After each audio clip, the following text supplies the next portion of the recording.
صباح الفل. كنت في حلقة المنشآت المائية اتكلمت أكتر من مرة أو نوهت أكتر من مرة عن أي قطعة معدنية المفروض هنستخدمها، المفروض تبقى هوت ديب جالفانايزد، ولكن بأمانة إحنا ما ذكرناش إيه هو الهوت ديب جالفانايزد. الهوت ديب جالفانايزد هو نوع من أنواع الدهان نقدر نقول عليه اللي بيستخدم على القطع المعدنية عشان يحميها من الصدى ويطول عمرها الافتراضي. ولكن المرة دي الموضوع مش بيكون دهان، هو الموضوع المرة دي هو عبارة عن غمر القطع المعدنية جوه أحواض من الزنك، طبعا على الساخن. الغرض منها ان هي بتكون طبقة من الزنك حوالين القطعة المعدنية، فبتطول عمرها الافتراضي بان هي ما بتخليهاش تصدي. الميزة اللي بيتميز بيها بصراحة الهوت ديب جالفانايزد ان الموضوع هنا المرة دي بيبقى ان القطعة كلها من جوه ومن بره، ومن اصغر قطعة فيها أو من اصغر جزء فيها بيوصل لها الزنك، فبالتالي القطعة كلها بتكون محمية بشكل كويس. عشان كده احنا بنمنع اي نوع من انواع اللحام تتم على القطعة عشان ما تفسدش طبقة الزنك اللي بتبقى موجودة على القطع المجلفنة. وأشهر مثال للقطع المجلفنة هي عمدان الإنارة اللي بتبقى موجودة في الشوارع.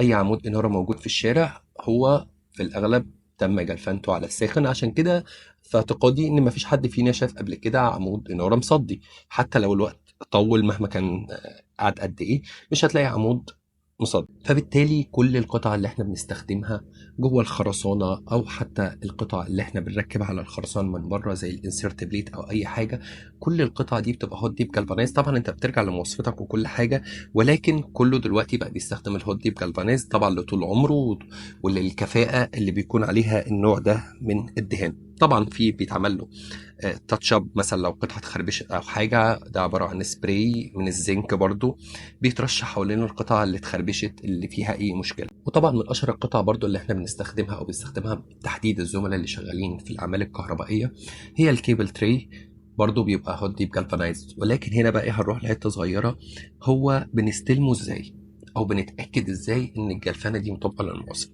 في جهاز اسمه دي اف تي او دراي فيلم ثيكنس، ده بيقيس تخانه الدهان اللي موجود او تخانه الزنك اللي موجوده حوالين القطعه اللي احنا بنستلمها. طبعا في كل توصيف هيبقى فيه رقم معين للتخانه المطلوبه. مثلا انا تقريبا اغلب الحاجات اللي اشتغلت عليها كانت بتبقى 35 45 ميكرون. الجهاز ده بنجيبه بنعايره، بيبقى مع الجهاز ده شرايح ليها تخانات قياسيه. بنتاكد الاول من خلال الجهاز ان القطع او ان التخانات سليمه، تخانات الدهان او تخانات اللي هيقراها الجهاز دلوقتي دي سليمه.